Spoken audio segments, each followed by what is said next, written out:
Aujourd'hui, c'est Otaku Sataka, Mainichi ga Tsuruyobi 2.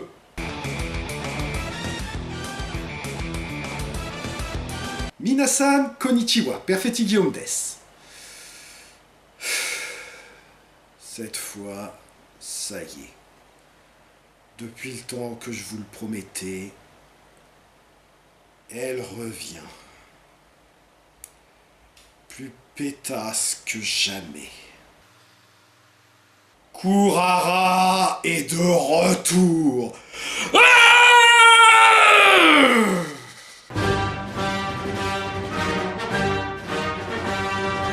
Ma critique du premier volet remontant à un peu plus d'1 an maintenant, je pense qu'un petit récapitulatif s'impose. Mainichi ga Tsuruyobi, chaque jour est le jour des Machinasu, est à l'origine un manga de Miki Kuwagi, mettant en scène Emi, par ailleurs co-scénariste, une joueuse professionnelle, auteur de nombreux articles pour le magazine Pachisuro Koryaku Magazine.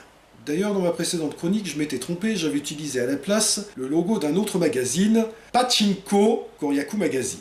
Alors, pour ceux qui ne connaissent pas, le Pachisuro, c'est ça.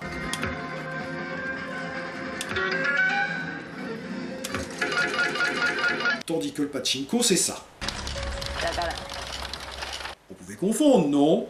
Comme son titre l'indique, Mainichi ga Tsuruyobi est conçu comme une sorte de journal intime d'Emi, où chaque chapitre est conçu comme un tuto où elle explique comment jouer à telle ou telle Machinasu. Oui, là, elle joue à une Machinasu sur le thème de Ken le survivant. Cherchez pas. Et donc, le manga a eu droit à une adaptation live sous forme de trilogie, qui n'a absolument rien à voir avec l'original. Enfin si, un peu quand même, ça parle de Machinasu, et Emi joue son propre rôle dans la série, où elle est régulièrement interviewée pour expliquer comment jouer au Machinasu vu dans chaque film. Ici, l'héroïne est Moe, une journaliste superficielle, qui, après avoir été plus ou moins virée du magazine de mode qu'il employait, se retrouve parachutée dans la rédaction d'un magazine spécialisé dans les Machinasu, sujet sur lequel elle ne connaît absolument rien, ce qui lui attire rapidement l'animosité de l'assistant de rédaction, Vitaichi. Quand ce dernier demande à ce qu'elle soit renvoyée, le rédacteur en chef propose plutôt de régler ça par un duel de Machinasu entre les deux, parce que l'univers de Mainichi ga Tsuruyobi fonctionne un peu selon les mêmes règles que Yu-Gi-Oh!, sauf qu'au lieu de régler tous leurs problèmes à coup de duel de cartes, ici c'est à coup de duel de Machinasu. C'est même au point que dans ma précédente chronique, j'avais dit que je m'attendais presque à ce que Moe se mette à jouer à une Machinasu sur le thème de l'Égypte antique, et après avoir obtenu un jackpot, se retrouve possédé par l'esprit de Nefertiti. Mais bon, ils iront jamais aussi loin quand même. N'est-ce pas ? Quoi qu'il en soit, Moe suivait une formation accélérée auprès de Pinch, un joueur professionnel et ancien ami de Vitaichi, et remportait le duel, ce qui lui permettait de devenir assistante de rédaction à la place de Vitaichi. Et ce premier volet nous permettait également de faire connaissance avec le personnage de Kurara, que j'ai depuis plusieurs fois évoqué dans mes critiques, comme étant une sorte de pétasse étalon, encore pire que Jenny et Vicky dans les premiers gags des nombrils, avant que les auteurs ne développent leur personnalité pour en faire des personnages beaucoup plus complexes. Et ça avait peut-être surpris certains d'entre vous, étant donné que Kurara n'apparaissait que dans 2 courtes scènes, où elle était certes un peu tête à claque, mais où rien dans son comportement ne semblait justifier une telle animosité de ma part. Eh bien aujourd'hui, nous allons justement nous attaquer au 2e volet de la trilogie, et vous allez comprendre pourquoi. Ikuzo!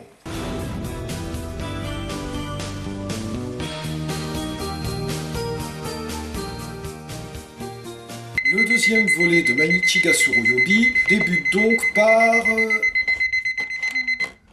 moi au réveil. Et donc, il savait depuis combien de temps son réveil pour qu'elle soit déjà en retard. Nous retrouvons donc Moe, devenue une célébrité depuis sa victoire contre Vitaichi et l'obtention du titre envié de reine des Machinasu. Elle a droit à des articles dans les magazines, elle a sa photo sur le Wall of Fame de la salle de jeu, participe à des events, reçoit du courrier de fans, et signe même des autographes. Enfin, pas tout à fait, elle les fait signer par Vitaichi parce qu'elle n'a pas que ça à faire quand même. Car oui, sa victoire et son succès lui sont quelque peu montés à la tête, et elle commence à s'endormir sur ses lauriers, redevenant un peu la personne égocentrique et superficielle qu'elle était au début du premier volet.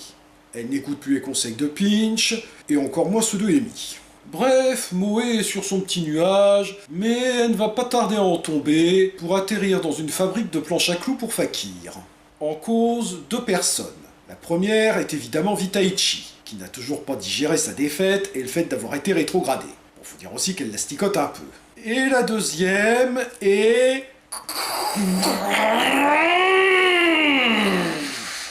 qui ne supporte absolument pas la soudaine gloire de Moé, considérant qu'elle ne mérite pas son titre de reine des machines à sous.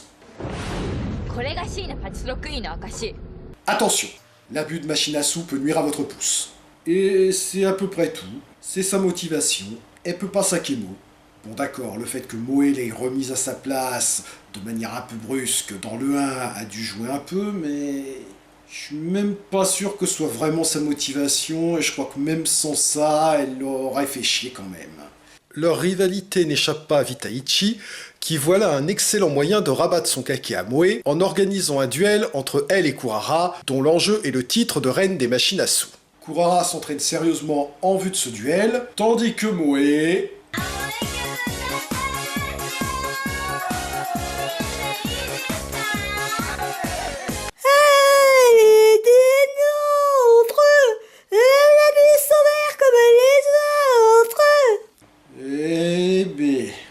c'est la veille du tournoi en plus.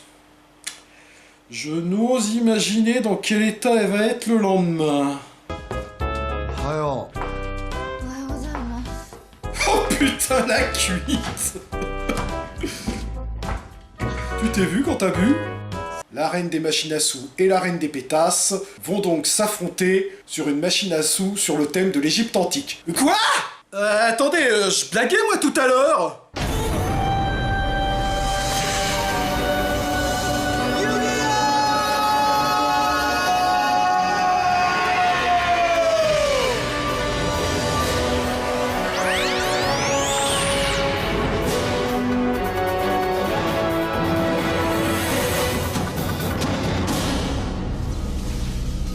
Sans grande surprise pour le spectateur, Kurara inflige une cuisante défaite à Moé.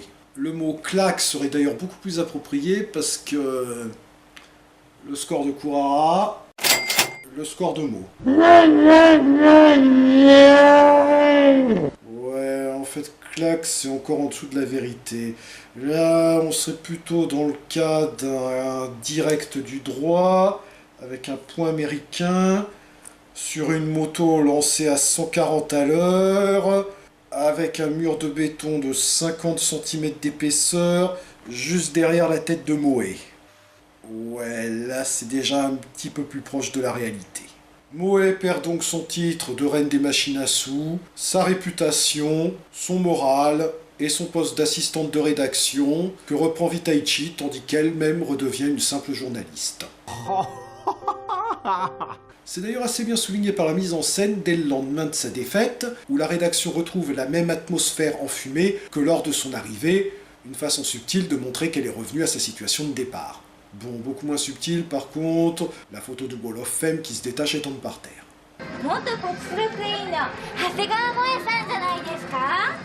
Et histoire de bien enfoncer le clou, cette pétasse de Kurara ne laisse passer aucune occasion de la rabaisser et de l'humilier en public. Vous commencez à comprendre pourquoi je la déteste autant? Elle est encore pire que Vitaichi. Et Vitaichi, au moins, a de bonnes raisons de détester Moé. C'est quand même une collègue incompétente qu'on lui a imposée et qui lui a piqué sa place. Bon d'accord, il n'y avait pas à faire un pari à la con avec elle non plus. Mais lui, au moins, on comprend qu'il lui en veuille. Et même si de temps en temps, il savoure sa victoire... il va jamais jusqu'à la piétiner alors qu'elle est à terre avec un sourire sadique.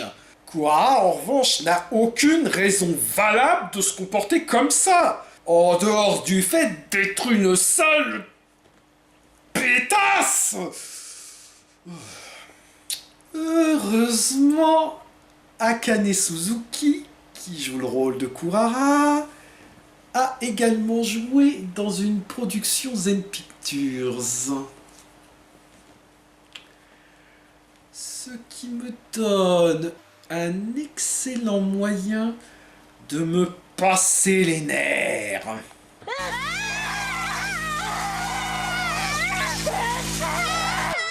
Ah, bon sang, ça fait du bien. Heureusement, après le passage obligé par la case grosse déprime, Moe va remonter la pente grâce au soutien de ses amis, avant de demander à Pinch de lui pardonner son attitude et de recommencer à la former aux machines à sous. Ce pourquoi il ne se fait pas prier. C'est pas ce que vous croyez, hein, on est juste amis. Même que je me suis pris un râteau contre une machine à sous. S'ensuit le training montage avec la musique à la Rocky et les habituelles séances de pompe sur les doigts. Sauf que là, Moe est passé à l'étape supérieure et fait ses pompes avec un seul bras, même si elle continue de tricher. Une fois prête, elle défie Kurara dans un match retour pour reconquérir son titre de reine des machines à sous, d'où un nouveau duel, au cours duquel Vitaichi découvre que finalement, Kurara l'énerve encore plus que Moe. C'est vous dire le niveau de pétassitude de Kurara. Même le méchant récurrent de la série ne peut pas la saquer. Elle est tout simplement...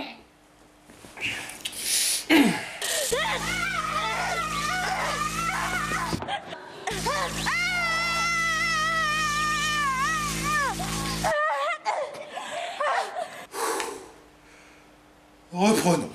Sans grande surprise, Moe remporte ce nouveau duel, tandis que Kurara...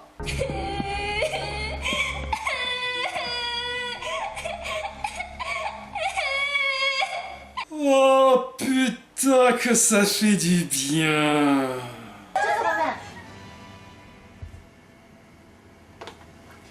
Ouais, vas-y Moe, pète-lui les dents, pète-lui les dents, pète-lui les dents. Quoi?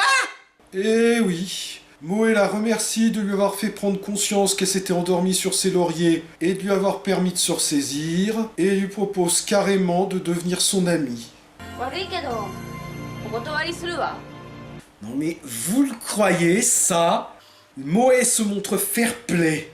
Elle refuse de l'écraser, de l'humilier comme elle l'a fait, lui propose même de devenir son amie, et l'autre se contente de lui envoyer une vacherie à la gueule.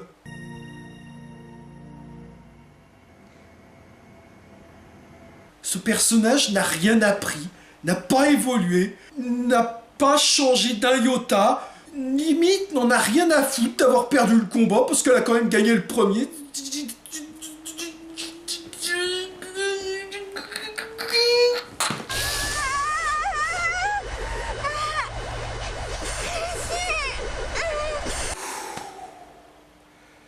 Putain, je me demande comment j'aurais tenu si j'avais pas eu ça. Et donc, si on accepte le fait que Kurara n'est pas morte dans d'atroces souffrances, tout est bien qui finit bien. Moe a retrouvé son titre, son moral, sa réputation, son poste, et tout le monde est content. Enfin, presque tout le monde, mais je sais pas pourquoi, lui j'ai pas envie de le plaindre. Korede Owarida. Bon, vous l'aurez compris, Mainichi ga Tsuruyobi 2, c'est Rocky 3, mais avec une bimbo à la place de Mr. T. Oui, je sais, bonjour l'image mentale. Le scénario est ultra convenu et prévisible, mais reste assez agréable à suivre, parce que Moe reste un personnage assez sympathique. Son exubérance et son côté un peu faux-folle continuent de la rendre sympa, et on a de la peine pour elle quand elle passe par la case grosse déprime. Malgré ses défauts, dont au moins elle prend conscience pour s'en débarrasser ensuite, on ne peut hélas pas en dire autant de Kurara. Certes, elle a été conçue pour être un personnage antipathique, et un peu une caricature de Moe, mais même comme ça, ce personnage ne passe absolument pas. Tout simplement parce que contrairement à d'autres du même genre, absolument rien ne vient compenser son côté pétasse. Son attitude n'est pas expliquée par une enfance malheureuse comme Chiharu dans Uramiya pour Reboot, ou par une expérience traumatisante comme Nana dans Ballet Reverse, ce qui dans les deux cas nous aurait permis d'éprouver de l'empathie pour le personnage, et elle n'a pas non plus de rédemption à la fin. Là où Moe avait appris de sa défaite pour se corriger, Kurara, elle, oh, rien à foutre, j'ai gagné la première fois, nanana. Elle ne se rachète pas comme le faisait Nana, justement, ne s'assagit pas comme les pétasses de Ichigo Jam, et comme elle en a finalement rien à foutre d'avoir perdu, on n'a même pas la satisfaction d'avoir se prendre une juste punition dans les dents, comme Mio Kuroki dans la version live de Sailor Moon. Ce personnage n'a aucune évolution, aucun développement, aucun arc narratif. Situation initiale, c'est une pétasse. Développement, c'est toujours une pétasse. Situation finale, ça reste une pétasse. Et à ceux d'entre vous qui auraient l'espoir qu'elle s'améliore dans le 3, elle n'est pas dans le 3. C'était sa dernière apparition, on la revoit plus ensuite dans la série. C'est tout, circuler, il n'y a plus rien à voir. On a fait le tour du personnage, on a fait le tour de cette pétasse. Car c'est tout ce qu'elle est, et c'est tout ce qu'elle sera dans cette série, une pétasse. Et c'est pour ça que je déteste autant ce personnage. Parce qu'elle n'est rien d'autre, parce qu'il n'y a pas d'évolution, parce qu'il n'y a pas de circonstances atténuantes, rien qui nous la rendrait un tantinet plus supportable. C'est pour ça que c'est l'un des 2 personnages de fiction que je déteste le plus. Juste derrière Rocket Girl, et Rocket Girl n'occupe la première place que parce qu'on nous la vend comme la gentille de l'histoire. Maintenant, si vous voulez bien m'excuser...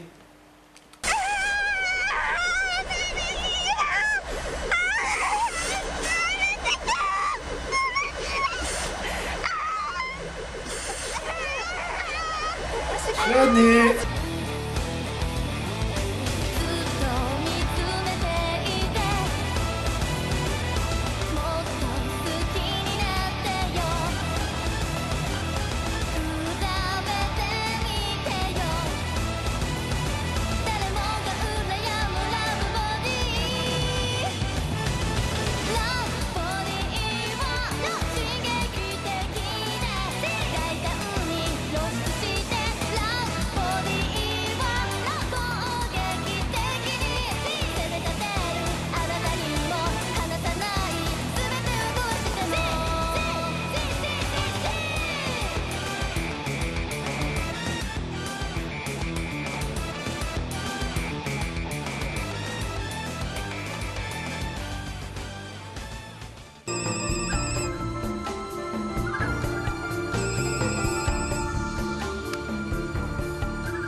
Oui, bonjour Uramiya, c'est... Oui, c'est encore moi, Guillaume Perfetti, oui. Je vous appelais pour vous demander si vous pourriez vous occuper d'une certaine Kurara. Kurara. Ku comme Ku, c'est je suis parce que j'en ai vraiment, et 2 fois Ra comme ras-le-bol de cette sale pétasse. Oui, c'est à ce point-là, oui. Vous pouvez me rappeler vos tarifs horaires pour une fessée déculottée en public à coups d'ortie ?